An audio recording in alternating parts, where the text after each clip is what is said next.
ప్రతి విషయంలో ఆయన జ్ఞానమే వేరు. మరి కాబట్టి ఇంత జ్ఞానవంతుడు నీకు తోడై ఉన్నాడు, ఆయన చేతిలో నీ జీవితం ఉందని తెలుసా నీకు? కాబట్టి ఏది నీ బ్రతుకులో నా బ్రతుకులో అనుమతింపబడినా దాని అంతటి వెనక ఆ అనంత జ్ఞాని యొక్క ఆలోచన ఏదో ఉంది అని గుర్తుపెట్టుకో. మన తెలివి, మన జ్ఞానం మనల్ని ఎంత దుఃఖానికి గురి చేసాయో మనకు తెలుసు. ఇక నన్న దేవుని ఆలోచనల చొప్పున నడుచుకుందాం, పరిగెత్తండి. దర్శనం, వీటిని బట్టి నేను నా మనస్సును దృఢపరుచుకున్నా. ఎవరేమన్నా అనుకొని నా ఫ్యామిలీ రివర్స్ అవ్వని నాకు అనవసరం. నా సొంత కుటుంబం ఒప్పుకోకపోయినా పర్వాలేదు, కట్టుకున్న భార్య కూడా నన్ను లక్ష్య పెట్టకపోయినా పర్వాలా, నేనైతే యేసునే హత్తుకుంటా. యేసు చాలు నాకు అనుకున్నా, యేసు చాలు నాకు అనుకున్నా. నా మనస్సును అలాగా దృఢంగా స్థిరపరుచుకున్నా. అప్పటి నుంచి ఇప్పటిదాకా ఆ తీర్మానం నుండి వెనక్కి వెళ్ళలా. ఎన్ని పరిస్థితులు వచ్చినా అందరినీ కోల్పోవడానికి ఇష్టపడ్డాను, కానీ ఆయనను వదిలిపెట్టుకోవడానికి నాకు ఇష్టం లేదు. ఇలాంటి స్థిర నిశ్చయత, తీర్మానం ఆయన్ని వెంబడించిన మీకందరికీ, మనందరికీ ఉండాలి. ఓకేనా? ఎందుకో ఒక్క మాట చివరిలో చెప్పి నేను ముగిస్తా. లాస్ట్గా పునరుద్ధానం గురించి ఆల్రెడీ మీకు అందరికీ తెలుసు. ఎందుకో చెప్తాను. ఆల్రెడీ ముందే మీకు కొంత క్లారిటీ ఉంది. ఆయన మన విషయంలో ఆయన తీసుకునేటువంటి స్టెప్స్, మన విషయంలో ఆయనకున్న శ్రద్ధ, మన విషయంలో ఆయనకున్న ఆలోచనలు ఆయనకున్నాయి. ఆయన మన విషయంలో సీరియస్గా ఉన్నాడన్న సంగతి మనకు అర్థం కావాలి.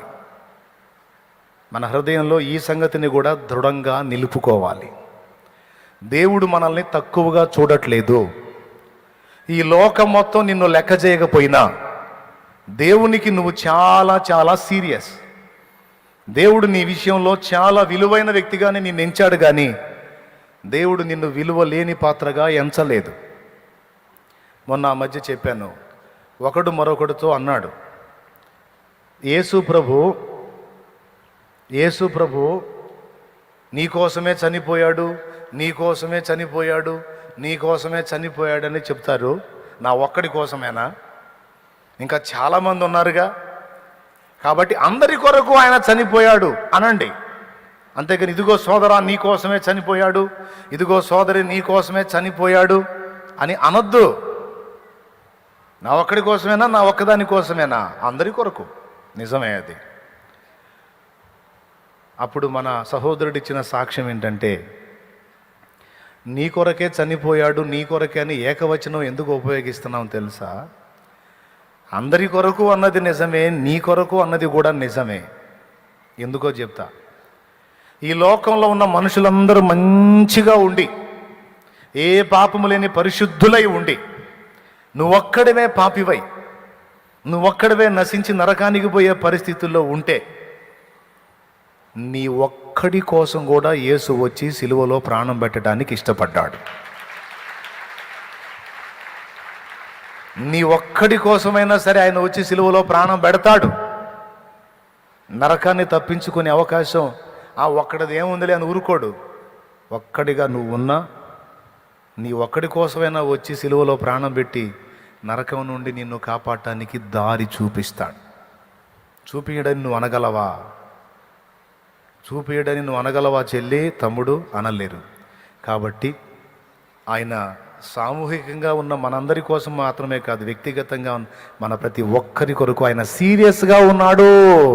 మనందరినీ, మన లైఫ్ని ఆయన తీవ్రంగా తీసుకుంటున్నాడు. ఇది మనకి క్లియర్గా ఉండాలి. నా మట్టుకు నాకు ఒక నిశ్చయత, నా జీవితాన్ని దేవుడు తీవ్రంగానే తీసుకున్నాడు, సీరియస్గానే తీసుకున్నాడు.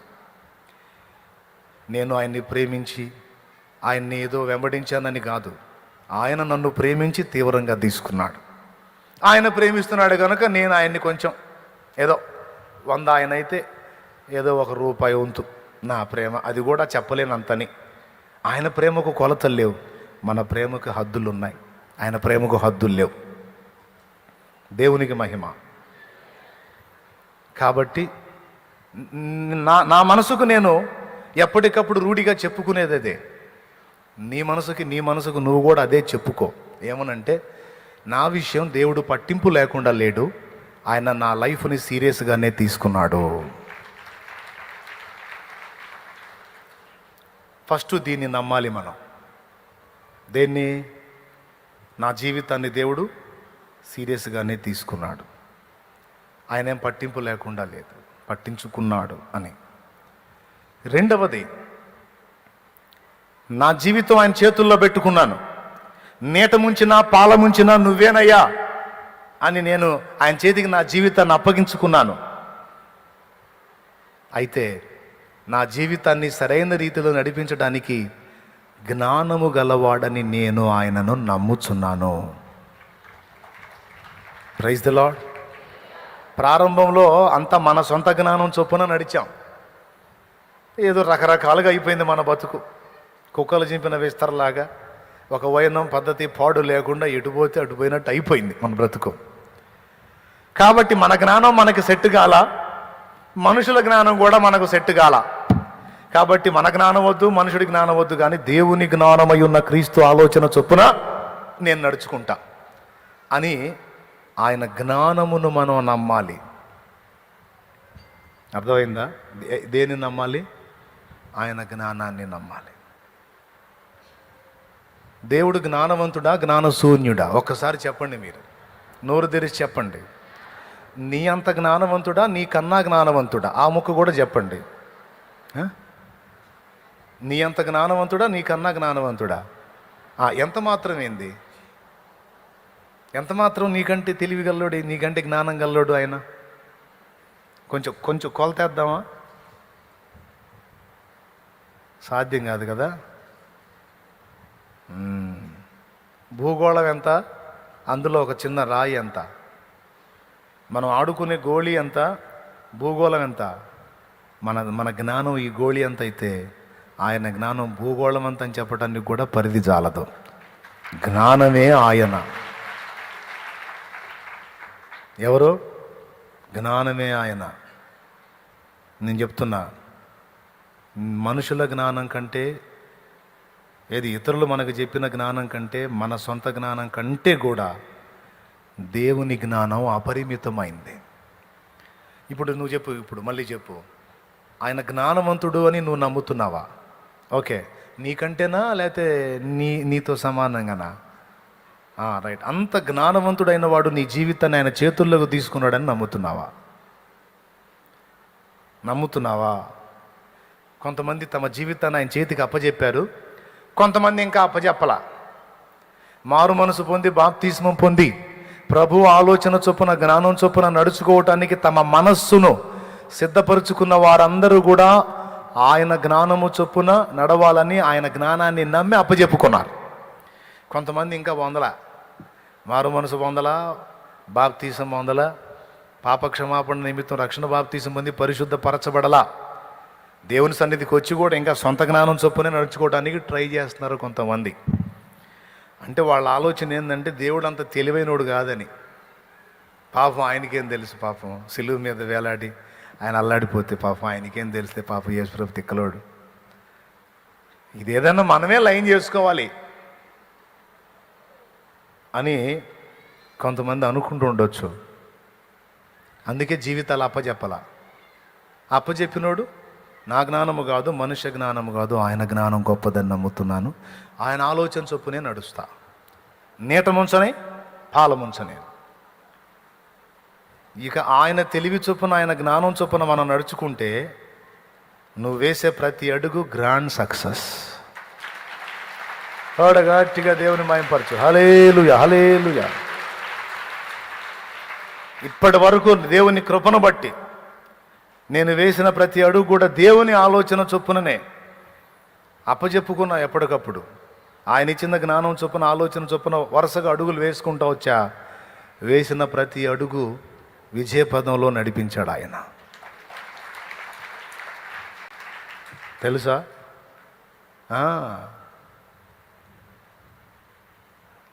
మీ జీవితాలు కూడా ఆయన చేతుల్లో ఉన్నాయని ఎరిగి ఆయన తన జ్ఞానము చొప్పున మిమ్మల్ని నడిపిస్తున్నాడని తెలుసుకొని ధైర్యము తెచ్చుకొనుడి. మీ మనసుకు చెప్పుకోండి, మనసా టెన్షన్ పడకే, మనకంటే జ్ఞానవంతుడు ఆయన. ఆయనకు తెలియకుండానే ఇవన్నీ వస్తున్నాయా? అన్నీ ఎరిగే అనుమతిస్తున్నాడు. రాని ఇవన్నీ. దీని మీద ఒక పాట కూడా పాడుకున్నా దేవుని ప్రేరణలో. మనము కోరు సంతోషం అల్పకాలము, దేవుడిచ్చు ఆనందం దీర్ఘకాలము. మన దగ్గర ఉన్నది కొద్ది జ్ఞానము, మన దగ్గర ఉన్నది కొద్ది జ్ఞానము. మన యేసుడు కలిగున్నది మహాజ్ఞానము. యేసుని క్రియలన్నీ మన మంచి కోసము. దేవుని ప్రేమించు వారికి తన సంకల్పము చొప్పున పిలువబడిన వారికి, దేవుని ప్రేమించు వారికి తన సంకల్పము చొప్పున పిలువబడిన వారికి మేలు కోసమే సమస్తము సమకూడి జరుగుచున్నది. మేలు కోసమే సమస్తము సమకూడి జరుగుచున్నది. దేవుని ప్రేమించు వారికి తన సంకల్పము చొప్పున పిలువబడిన వారికి. దేవునికి మహిమ. జ్ఞానవంతుడైన దేవుని చేతిలో నీ జీవితం, నా జీవితం ఉంది, మన బిడ్డల జీవితం ఉంది, మన వారి జీవితం ఉంది. ఒకవేళ ఎంతవరకు అప్పచెప్పకపోతే సచ్చినట్టు ఇప్పుడు అప్పచెప్పుకోండి. సొంత తెలివి వల్ల బెడిసి కొట్టిందయ్యా, వీళ్ళ సలహాలు విని బుక్ అయ్యాను, వాళ్ళ సలహాలు వద్దు, నా సొంత ఒడి వద్దులే కానీ నీ ఆలోచన చొప్పున నన్ను నడిపించు ప్రభువా అని అప్పచెప్పుకో. ఇక ఆయన నీకు ఆలోచన చెబుతాడు, తన గ్రంథం ద్వారా చెప్తాడు, ఇలా ఉపదేశం ద్వారా చెప్తాడు, నీకు ప్రేరణ ద్వారా చెబుతాడు, నీతో ఆయన మాట్లాడి నిన్ను నడిపిస్తాడు. ఆయన ఆలోచన చొప్పున నువ్వు అడుగు వేయి, విజయం నీదే. ఆయన చెబుతాడు, నువ్వు చెయ్యి, అంతే. దీని గురించి కూడా గతంలో కొన్ని ఎగ్జాంపుల్స్ చెప్పా. చెప్పింది చేయటమే మన పని. హల్లెలూయా. చెప్పింది చేయటమే. ఒక కొడుకు చేపల వేటకెళ్ళి ముసలివాడైన తండ్రికి ఎన్నోసార్లు చేపలు తీసుకొచ్చి పెట్టేవాడట. భార్యకి చెప్పి మంచిగా కూరండి మా నాయనకు పెట్టు అని. పాపం భార్య ఆ భర్త తెచ్చిన చేపలు భర్త కొన్ని అమ్మటానికి తీసుకెళ్తే కొన్ని వాళ్ళ నాయన బాగా వేట చేసినోడు తిన్నోడని ఆ చేపలు చక్కగా వండి మామకు పెడుతుంది. మామయ్యకి శుభ్రంగా తింటున్నాడు ముసలోడు. కొడుకు వచ్చి అడుగుతున్నాడు, నాన్న చేపలు తిన్నావా, బాగున్నాయా, సరిపోయిందంటే అయ్యి ఏం చేపలు, ఏం వేట, నీ బొందా అన్నాడు. పాపం మరుసటి రోజు ఇంకా కాస్త కష్టపడి మరికొన్ని చేపలు అదనంగా తీసుకొచ్చి మళ్ళీ వండించి పెడితే శుభ్రంగా తింటున్నాడు. మళ్ళీ అడిగితే ఏం చేపలు, ఏం వేట, నీ బొందా అంటున్నాడు. అమ్మ, ఈ ముసలోడు ఎంత తింటాడు, అసలు నేను తెచ్చినవన్నీ ముసలోడికి పెడుతుందా లేకపోతే ఆమె ఏమైనా తింటుందా అని డౌట్ వచ్చి ఒకరోజు చేపలు ఇచ్చి అటు పోయినట్టు పోయి దాక్కొని కనిపెట్టాడంట. పాపం ఒక్క పీసు కూడా తినకుండా మొత్తం వండి తీసుకెళ్ళి ముసలోడు ముందు పెడితే మొత్తం తింటున్నాడంట. ఏం ఎరగనట్టు మళ్ళీ బయటికి పోయి వచ్చినట్టు వచ్చి, నాన్న ఈరోజన్నా సరిపోయిందా, కూర సరిపోయిందా, చేపల కూర మంచి తిన్నా అంటే ఏం చేపలు, ఏం వేట, నీ బొందా అన్నాడు. మళ్ళీ నా వల్ల కాదు నాన్న నిన్ను మేపటం, ఇంకెన్ని తేవాలా, తెచ్చినన్ని తింటున్నావు, ఏం వేట, నీ బొంద అంటున్నావు అంటే, మరి ఏం వేట చేస్తున్నావురా నువ్వు? చేపలేట చేస్తున్నాను. చేపలేట చేస్తున్నావా? నేను ఒక పని చెబుతా, చేస్తావా? నేను చెప్పింది చెప్పినట్టు చేస్తావా? చెప్పు, చేస్తాను. చెప్పింది చెప్పినట్టు చేస్తానంటే చెబుతా, మధ్యలో అడ్డు చెబితే మాత్రం నేను వినను అన్నాడు. అడ్డు చెబితే నేను చెప్పను అన్నాడు. చెప్పనులే, చెప్పు, నువ్వు చెప్పింది చేస్తాను చెప్పు అన్నాడంట. మన దోణి ఉంది కదా, మన పడవ ఉంది కదా, దానిలో ఫలానా పిండి తెచ్చి పోయిరా అన్నాడంట. పిండి దేనికి అన్నాడంట. నువ్వు ఏమన్నావు నాకు? నువ్వు చెప్పింది నేను చేస్తాను అన్నావు. నువ్వు చెయ్యి అంతే. సరే పిండి తెచ్చి పోసాడంట ధోనిలో. పోసాను నాన్న అన్నాడంట. పోసావా? పోసాను. కుంది కొట్టురా మధ్యలో అన్నాడంట. ఏంటిది? ఆ పిండిని మొత్తం మధ్యలో గుంటలాగా చేయమన్నాడు. చేశాను నాన్న అన్నాడంట. అప్పటి రోజుల్లో నూనె కట్ల రూపంలో, ఇన్ని కట్లని నూనె అమ్ముతారు. కట్లే కదా, చేర్లు కట్లు అని అమ్ముతారు. అట్లాగా కొంత నూనె తెప్పించి అందులో పోయిరా అన్నాడంట. ఆ కుందిలో పిండి ఎందుకు, నూనె ఎందుకు, ఏంది నాన్న నువ్వు చేసేది అన్నాడు. ముందేం చెప్పావు? నేను చెప్పింది చెప్పినట్టు వింటాను అన్నావుగా. అన్నాను. మరి ఇంకా అడ్డు చెబుతావే, చెప్పింది చెయ్యి అన్నాడంట. సరే తెచ్చి నూనె పోసాడు. ఈ చేష్టాలన్నీ, ముసలోడి చేష్టాలన్నీ ఆ అబ్బాయికి పిచ్చి చేష్టాల్లాగా ఉన్నాయి. సరే మాట అన్నాడు కదా, ఇరక్కుపోయాడు. అయిపోయింది, పోసాను, ఏం చేయమంటావు అన్నాడంట. పాత పంచెలు ఏమైనా ఉన్నాయి కదా, ఆ పంచెలు ఇచ్చి వీటన్నిటిని పొడుగులో జించురా అన్నాడంట. పొడుగులో జించాడు. వాటన్నిటిని ఒక ఒత్తిలాగా చేశారు ముసలోడు. చేసి ఇది తీసుకెళ్ళి ఆ నూనెలో పెట్టి ఇదంతా తడుపురా అన్నాడట. తడిపి ఆ కుందిలో నూనెలో ఈ ఆ ఒత్తి అట్లా బయటికి, పడవలో నుంచి కొంచెం బయటికి అట్లా పెట్టిన తర్వాత సాయంత్రం అయింది, నైటు. మరి ఏం చేయమంటావు అన్నాడంట. వస్తున్నాను, నేను వస్తాను పదా అన్నాడంట. ఇద్దరు కలిసి తీరానికి వెళ్ళారు. ఎక్కడికి వెళ్ళారు? స్తోత్రం చెప్పండి. సముద్ర తీరానికి వెళ్ళారు ఇద్దరు కలిసి. తీరానికి వెళ్ళిన తర్వాత, అరే నేను ఎక్కుతున్న పడవ ఈరోజు, చానాళ్ళు అయింది నేను వేట చేసి, ఈరోజు వస్తున్నా నీతో, నువ్వు కూడా నన్ను తీసుకెళ్ళటానికి ఇష్టపడ్డావు. నేను ఇప్పుడు ఒక పని చేస్తా, నువ్వేం భయపడవాకు అని ఆ ఒత్తి బయటికి పెట్టాడుగా, దాన్ని ముట్టించాడు. లాంగ్ షాట్లో చూస్తే ఆ పడవలో పిండితో చేసిన కుందిలో నూనె నుంచి మండుతున్న ఒత్తి. ఆ ఒత్తికి నూనె సరఫరా అన్నమాట. అంటే ఒక దీపపు ప్రమిదలాగా ఉంది అది. అర్థమైందా? అట్లా రెడీ చేశాడు. అది మండుతూ ఉంది. ఇప్పుడు పోనీరా పడవ అన్నాడట లోపలికి. ఇంక చిన్నగా అలల మీద వెళ్ళిపోయారు, లోపలికి వెళ్ళారు. అది మండుతూ ఉంది. చిన్నగా వెళ్ళారు. వెళ్ళి మెల్లగా పోతా కొంత దూరం పోయినాక తండ్రి కొడుకుతో చెప్తున్నాడు, ఒరే నాకు పెద్ద వయసు వచ్చింది, చూపు అందదు, నువ్వు చూడగలవు, అటు ఇటు చూడొద్దు, కనుచూపు మేర బాగా కనిపెట్టి చూస్తూ ఉండు. ఎక్కడన్నా తళుక్కు అనే ఒక మెరుపు మెరిసినట్టుగా తళుక్కుమంటే మాత్రం ఇక నువ్వు ఏమాత్రం ఆలస్యం చేయకుండా పడవని బ్రేక్ చేసి వెంటనే వెనక్కి దిప్పురా అన్నాడు. పడవ వెళ్తూ ఉంది. ముసలోడు కూడా గమనిస్తూ ఉన్నాడు, అట్లిట్లా చూస్తూ ఉన్నాడు. ఈ కొడుకు చూస్తూ ఉన్నాడు. తండ్రి చెప్పినట్టుగానే కనుచూపు మేరలో తళుక్కుమని మెరిసింది. నానా మెరిసింది నాన్న, తళుక్కుమంది నాన్న అన్నాడు. ఇంకా ఆపుతావేందిరా, ఇక దిప్పురా వెనక్కి అన్నాడు. ఆ పడవను ఆపేసి ఇక తిరిగి వెనక్కి మళ్ళా ఒడ్డుకు రావడానికి తెడ్లు వేయటం మొదలుపెట్టారు.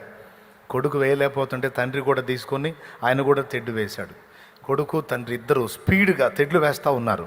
ఏంది నాన్న ఎందుకు ఇంత ఫాస్ట్గా పోతున్నావు అంటే, మాటలు కాదు ముందు పారా లేకపోతే సస్తావు అన్నాడు. స్పీడ్గా పద, ఎంతవరకు నువ్వు వెళ్ళగలవు అంతవరకు పదా లేకపోతే సస్తాం అన్నాడు.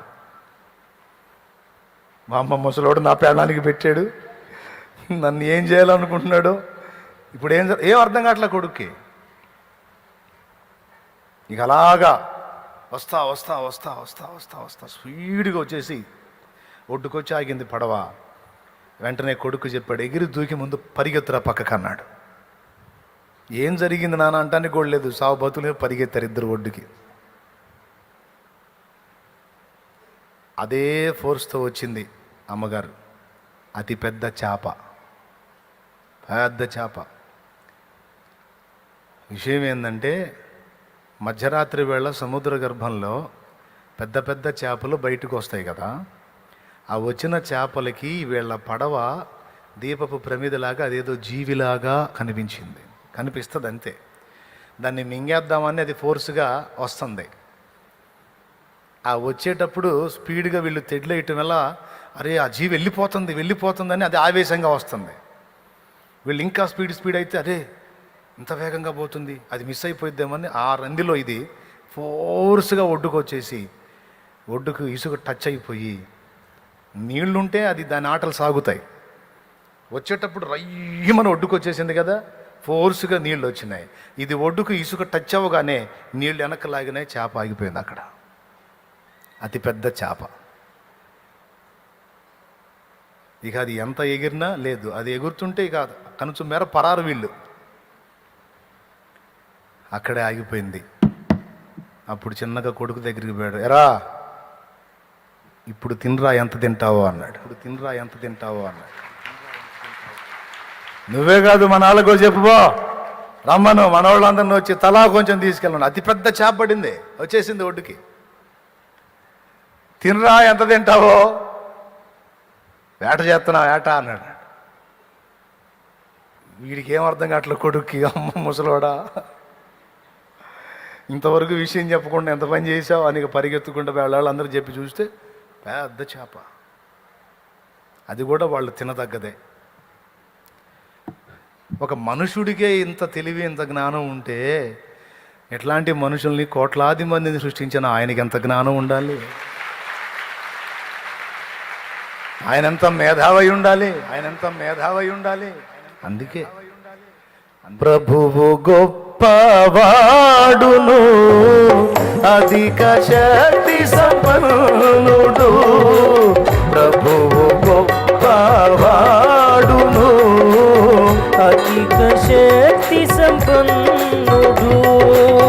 జ్ఞానమునకు ఆయనే మితియులేని వాడని, జ్ఞానమునకు ఆయనే మితియులేని వాడని.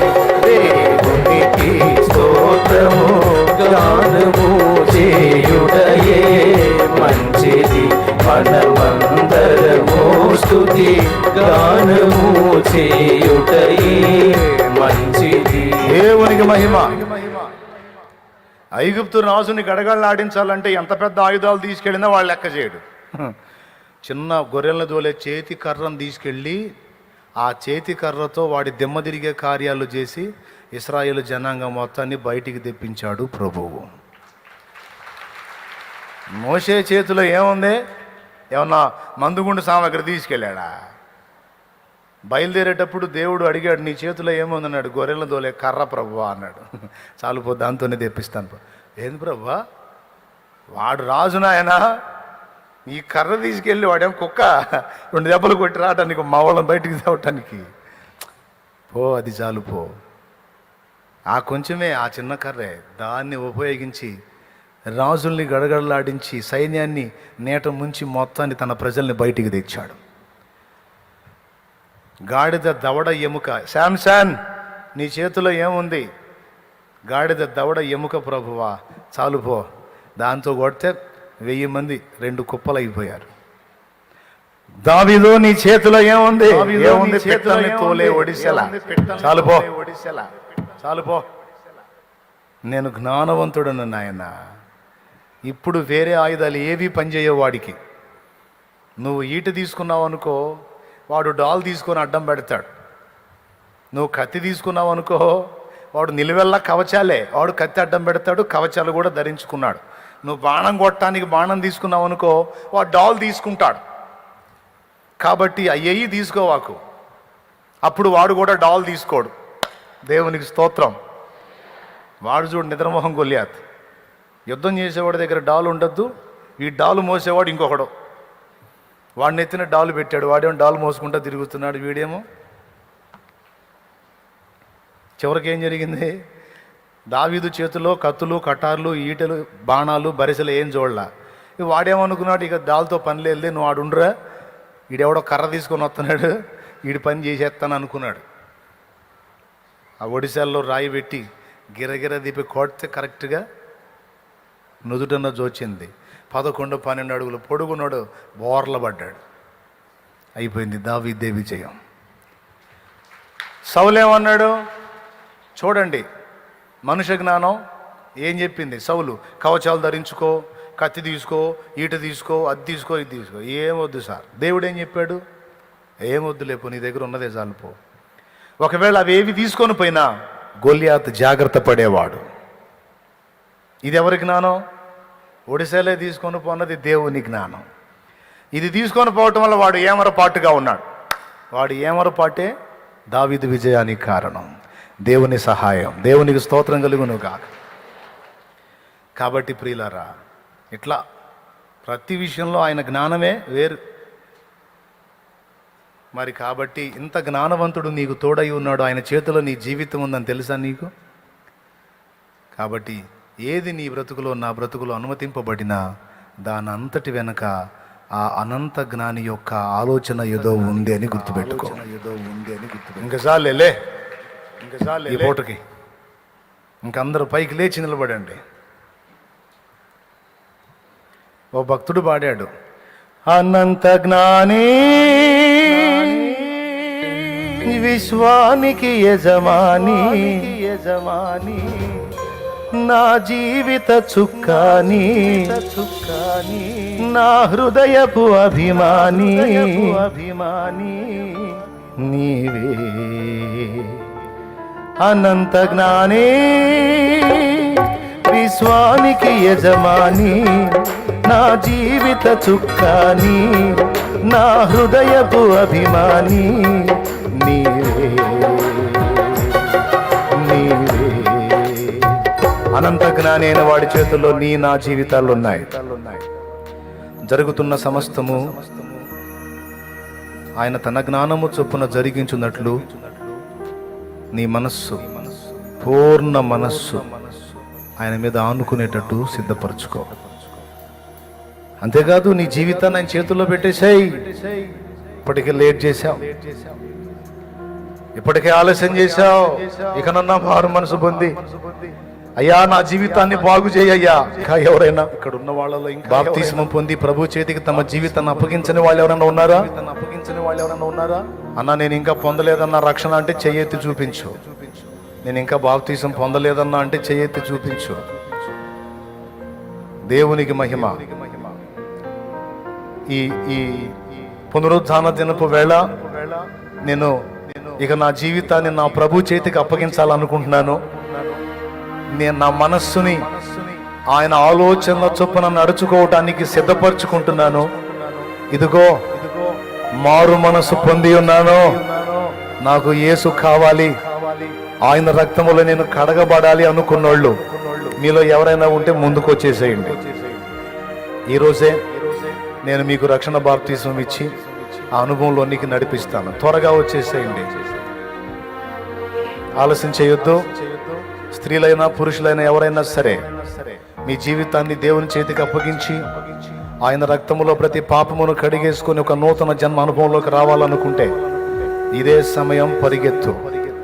ఆయన సిలువలో ప్రాణం పెట్టి తిరిగి లేచిన శుభవేళ నీ జీవితాన్ని ఆయన చేతికి అప్పగించు. పురుషులు ఈ పక్క నిలబడండి, స్త్రీలు ఈ పక్క నిలబడండి. రక్షణ పొందగోరిన వాళ్ళు ఎవరైనా ఉంటే త్వరగా వచ్చేసేయండి, ఆలస్యం చేయొద్దు.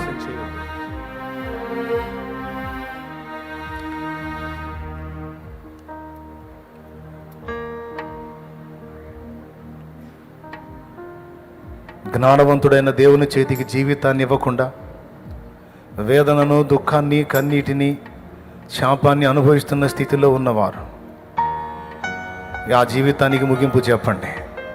చాలు చాలు చాలు. మన తెలివి, మన జ్ఞానం మనల్ని ఎంత దుఃఖానికి గురి చేసాయో మనకు తెలుసు. ఇక నన్న దేవుని ఆలోచనల చొప్పున నడుచుకుందాం, పరిగెత్తండి.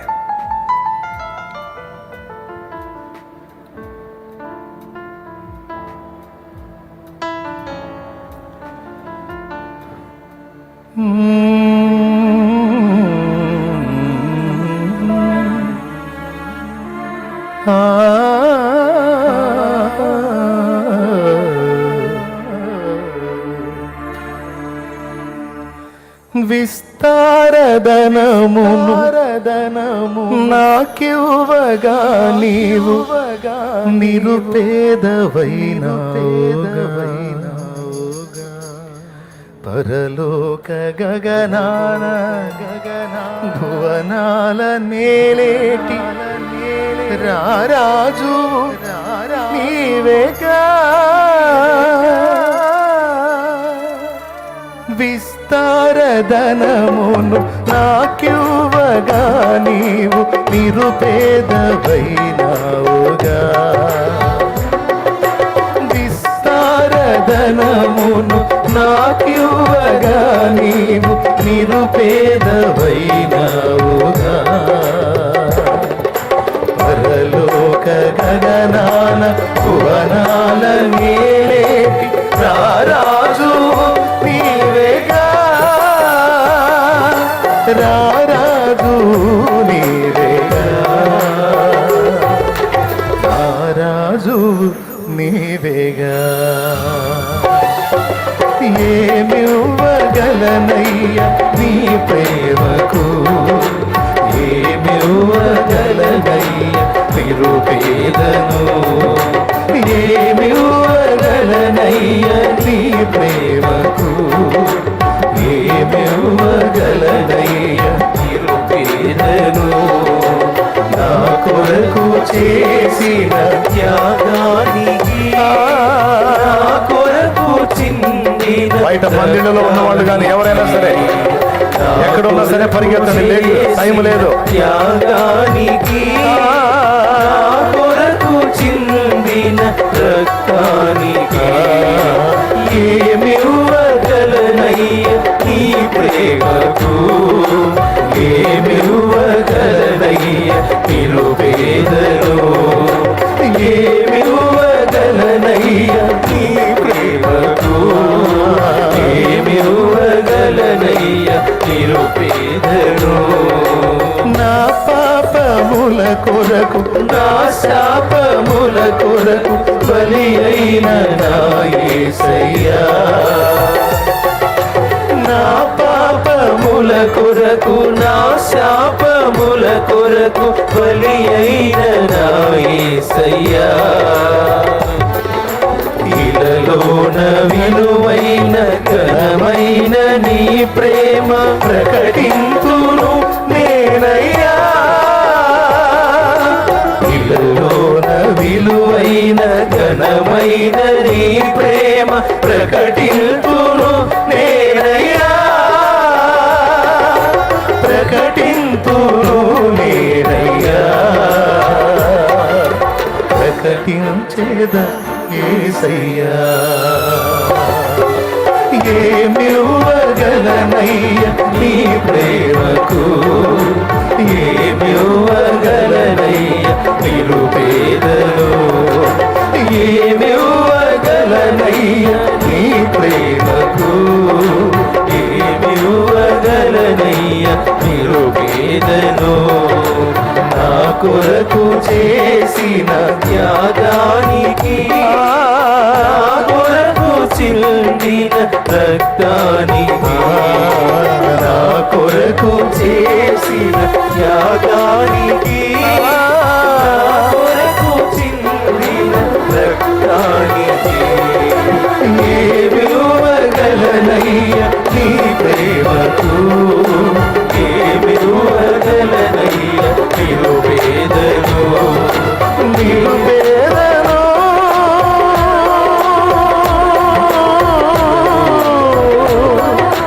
నిరుపేదను.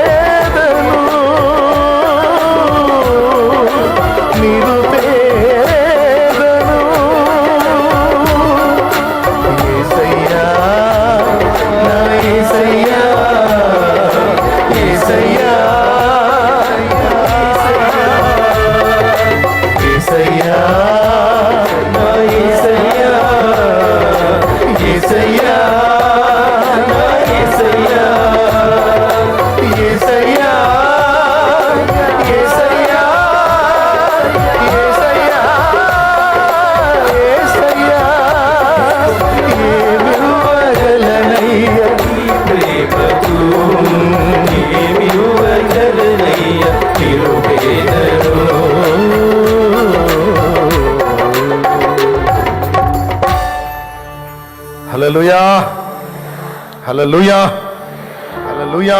నా ప్రియమైన దేవుని బిడ్డలారా, ముగింపులో మీ అందరి కొరకు ప్రార్థన చేసే ముందు ఒక మాట. నువ్వు నమ్మిన దేవుడు మరణాన్ని జయించి తిరిగి లేచినవాడు. భూమి మీదను పరలోకమందును సర్వాధికారం నాకు ఇయ్యబడింది అని చెప్పినవాడు. జ్ఞానానికి మితి లేనివాడు. ఆయన శక్తి కూడా మనం కొలవలేనిది, అపరిమితమైన శక్తి సంపన్నుడు ఆయన. అంత గొప్ప దేవుడు, అంత శక్తిమంతుడు, అంత జ్ఞానవంతుడు నిన్నెంతో ప్రేమిస్తున్నాడు. ఇది నిజం. నీ బలహీనతలు ఎరిగి కూడా నిన్ను ప్రేమించాడు. నీవు పాపివని తెలిసి కూడా నిన్ను ప్రేమించి నీకు ఈ ప్రాణం పెట్టాడు. ఆ ప్రేమామూర్తి రెక్కల నీడలో ఈరోజు నీకు స్థానం లభించింది. నువ్వు ఎదుర్కొంటున్నటువంటి ప్రతికూల పరిస్థితులను బట్టి కలత చెంది కృంగిపోవద్దు. నమ్ము. జ్ఞానవంతుడైన ప్రభు ఆయన సంకల్పం చొప్పున ప్రతిదీ నీ జీవితంలోకి అనుమతిస్తున్నాడు. తర్వాత ఆయనే తొలగిస్తాడు. ఎదురవుతున్న ప్రతికూల పరిస్థితులను బట్టి విశ్వాస విషయంలో సందేహం కలిగి ఉండక పూర్తిగా నీ మనస్సు, పూర్ణ మనస్సుతో ఆయన మీద ఆనుకొని ఆయన వైపు చూస్తూ అడుగులు వేయి. నువ్వు వెతుకుతున్న ప్రశాంతత అంతా ఆయన రెక్కల నీళ్ళలోనే ఉంది. ఈరోజు ఎన్నొచ్చినా నీకు భయం లేదు. అన్నిటికీ చాలిన యేసయ్య ఉన్నాడు. ఒకవేళ చనిపోయినా తిరిగి బ్రతికించగల సమర్థుడని మనం ఎరుగున్నాం. కాబట్టి చింతపడద్దు, ధైర్యం వేడొద్దు. తెలియని వారికి ఆ ప్రేమామూర్తి యొక్క ప్రేమను, జ్ఞానాన్ని, బలాన్ని ప్రకటించి అనేక ఆత్మలను రక్షించడానికి మీ వంతు కష్టం మీరు చేయండి. ఈ లోకంలో ఏది సంపాదించినా, ఏది పొందినా, ఏది ఆర్జించినా ఈ లోకానికే పరిమితం, కానీ నిత్యత్వానికి రాదు. కానీ దేవుని నిమిత్తం నువ్వు చేసే త్యాగం, పడే ప్రయాస, చేసే కష్టం, అది నీకు నిత్యత్వంలో ఫలంగా ఉంటుంది. అందుకని దేవుని చిత్తం నెరవేర్చడానికి కష్టపడండి. ఈరోజు నువ్వు సత్యం తెలుసుకున్నావు, తెలియని వారు అనేకులు ఉన్నారు. వారికి దేవుని గురించి అందించు. ఆత్మల రక్షణకై ప్రార్థించు, సువార్త ప్రకటించు. దాని కొరకు నువ్వు ఏం చేయగలవో, ఎంత చేయగలవో అంతా చెయ్యి. అది నా బాధ్యత కాదు అనుకోవద్దు. నేను కూడా ఒకప్పుడు మీలాగా నిలిచి వాక్యం విన్నవాడిని. అది నాకు వాక్యం చెప్పే సేవకుడి పని అని నేను అనుకోలేదు. నా బాధ్యత అని అనుకున్నాను కనుకనే నేను ఈరోజు సేవ చేస్తున్నాను. కనుక మీరందరూ అలా అనుకోవాలి. మీ వంతు దేవుని గురించి లోకానికి పరిచయం చేయాలి. అదే మన కర్తవ్యం. దేవుడే మన లోకం, దేవుడే మన ప్రపంచం, దేవుడే మన జీవం, దేవుడే మన జీవితం, ఆయనే మన లోకం, ఆయనే మన లోకం. ఇక రెండో లోకం వద్దు, ఇక రెండో లోకం వద్దు. మిగిలిన లోకాలు కూడా చూశాంగా, విసిగిపోయాంగా. వద్దులే, యేసు చాలు. ఆయనకు సమీపం అవ్వండి, ఆయనతో జీవించండి. బాప్తీసం పొందడానికి సిద్ధమైన మీ అందరూ కూడా యేసును మీ జీవితంలోకి ఆహ్వానిస్తున్నారు. ఇక ఆయన నుండి ఎడబాటు కోరవద్దు, ఎల్లప్పుడూ ఆయనలోనే సాగిపోండి. జనం మిమ్మల్ని పిచ్చోళ్ళు అనుకున్నా పర్వాలేదు, లోకం మిమ్మల్ని ఎగతాళి చేసినా పర్వాలేదు, ఏమనుకున్నా పర్వాలేదు. ఎవడు పిచ్చోడో ఎవడు మంచోడో రేపు అందరూ చూస్తారుగా. ఇంకొద్దిగా ఆగితే అందరికి అర్థమైంది. కాబట్టి జనం పిచ్చోళ్ళు అనుకున్న, వెర్రోళ్ళు అనుకున్న లక్ష్య పెట్టకుండా దేవునితో సహవాసం చేయండి. ప్రభు మనందరికీ సహాయం చేయనుగాక. మనస్సు నిలపండి దేవుని మీద, మనస్సు నిలపండి దేవుని మీద. ప్రార్థన. తలలోంచి కళ్ళు మూసి అందరూ నాతో ఏకీభవించండి. పరిశుద్ధుడా, నీకు వందనాలు ప్రభువా. మేము ప్రార్థించాము కనిపెట్టుకున్న రీతిగా సూటిగా తేటగానైనా మాతో, మా అందరితో మాట్లాడినందుకు స్తోత్రాలు చెల్లిస్తున్నాం ప్రభువా. ఈ దాసుని మరుగుపరచినైనా ఎన్నో అమూల్యమైన విషయాలు మీరు మాతో తేటగా బోధించినందుకు స్తోత్రాలు చెల్లిస్తున్నాము నాయన. మా మనస్సును మేము సిద్ధపరచుకునే విషయంలో ఎల్లప్పుడూ జాగ్రత్త కలిగినైనా నీతో సహవాసాన్ని కలిగి మా మనసును మేము సిద్ధపరచుకునే కృపద ఇచ్చేయమని ప్రార్థిస్తున్నాం నాయన. ప్రార్థించేటప్పుడు కావచ్చు, నీ వాక్యాన్ని ధ్యానించేటప్పుడు కావచ్చు ప్రభువా, ఎలాంటి పరిస్థితుల్లో ఉన్నప్పటికీ కూడా మా మనసును నీ మీద దృష్టి నిలిపి ప్రభువా, మా మనసును లోకానికి, శాపానికి అప్పగించకుండా మా మనసులో నిన్నుంచుకొని ప్రభువా నీ కొరకు బ్రతుకుటకు సహాయం చేయమని ప్రార్థన చేస్తున్నాం ప్రభువా. నీకు వందనాలు ప్రభువా. అదేవిధంగా నీవు మరణాన్ని జయించిన వాడువు, లోకాన్ని జయించిన వాడు, మనుషులందరూ భయపడుతున్న మరణాన్ని సైతం నీవు విరిచి నాయన మరణాన్ని జయించి తిరిగి లేచిన దేవుడిగా ఉన్నావు నాయన. మా జీవితంలో అన్నిటికంటే బలమైంది మరణంగా మేము భావిస్తాం, కానీ దాన్ని సైతం కూడా మీరు జయించి ఉన్నారు. ఇక మా జీవితంలో ఎదురయ్యే ప్రతి సమస్యను గురించి మేము భయపడవలసిన అవసరం లేదని, సమస్తము ప్రభువా నీ మీద లక్ష్యం ఉంచి నీ మీద భారం వేసి ప్రశాంతంగా నైనా మనశ్శాంతిగా మేము ఈ లోకంలో జీవించేదానికి, నీ రాజ్యం కొరకునైనా మేము జీవించేదానికి, అనేకులను బ్రతికించేదానికి మీరు మమ్మల్ని ఏర్పాటు చేసుకున్నందుకు స్తోత్రాలు చెల్లిస్తున్నాం ప్రభువా. విన్నపడ్డ వాక్యాన్ని మేము నైనా వ్యర్థపరచుకోకుండా మా హృదయాల్లో భద్రపరుచుకొని అనునిత్యమునైనా ఎలాంటి పరిస్థితులు వచ్చినా నీ మీద నమ్మకం ఉంచి నీ మీద ఆధారపడి నైనా జ్ఞానానికి మూలమైన నీతో సహవాసం కలిగి నీ చిత్తంలో ప్రయాణం చేసి మా జీవితాన్ని ప్రభువా సరైన రీతిలో నడిపించుకునే దానికి మీరే మాకు సహాయం చేయమని ప్రార్థన చేస్తున్నాం ప్రభువా. వాక్యాన్ని విని అనేక మంది రక్షణ పొందేదానికి ముందుకు వచ్చారు, సరైన నిర్ణయం వాళ్ళు చేశారు ప్రభువా. అదేవిధంగా ఇక్కడ అనేక మంది ఇంకా రక్షణ లేని వారు ఉండొచ్చు, వారు కూడా త్వరపడి వచ్చి నాయన నీవు ఉచితంగా అనుగ్రహించి రక్షణ బాప్తిసం పొంది నిత్య జీవానికి వారసులు అయ్యేదానికి సహాయం చేయండి. ఆల్రెడీ రక్షించబడిన వారు కూడా ప్రభు ఈరోజు వాక్యం చెప్పిన దాని ప్రకారం ప్రభువా నీ మీద ఆధారపడి నీ మీద ఆనుకొని జీవితాన్ని ముందుకు కొనసాగించే కృప దయచేయండి. అనుక్షణము నీ మీద నేను ఆనుకొని ఎప్పటికప్పుడు ప్రార్థన చేస్తూ నీ నుంచి సహాయం పొందుకుంటూ ఈ ఆత్మీయ యాత్రలోను భౌతిక యాత్రలోను మీ ముందుకు సాగే కృప దయచేయండి. వాక్యం అందించిన నీ దాసుని ఇంకను బలపరిచి అభిషేకించి ఇంకా వాడుకోండి, ఇంకా మరుగైన సంగతులు బయలుపరిచి నాయన మీరు మాకు తెలియచేయమని ఇక్కడ ఉన్న బిడ్డలందరూ నీ చేతులకు అప్పచెప్తూ యేసుక్రీస్తును అడిగి ప్రార్థించి పొందుకుని ఉన్నాము తండ్రి. ఆమేన్. ఆమేన్. పిచ్చి పిచ్చి వాటి వైపు మీ మనస్సును లాగటానికి చూస్తాడు సైతాన్. పోనీకండి. ఏ కొంచెం కష్టపడి చాకిరీ చేసుకోవాలి కాబట్టి కష్టపడండి. ఏ కొంచెం అవకాశం దొరికినా అనుకూలత ఉన్నా దేవుడు ఆయన సన్నిధి ఇదే ప్రపంచంగా మీ మనసును సిద్ధపరచుకోండి. నేనైతే నా మనసును అలానే సిద్ధపరచుకోవడానికి ఇష్టపడుతున్నా, దాని ఫలితం నేను అనుభవిస్తున్నా. మీ మనసు కూడా అలా సిద్ధపరచుకొని చూడండి.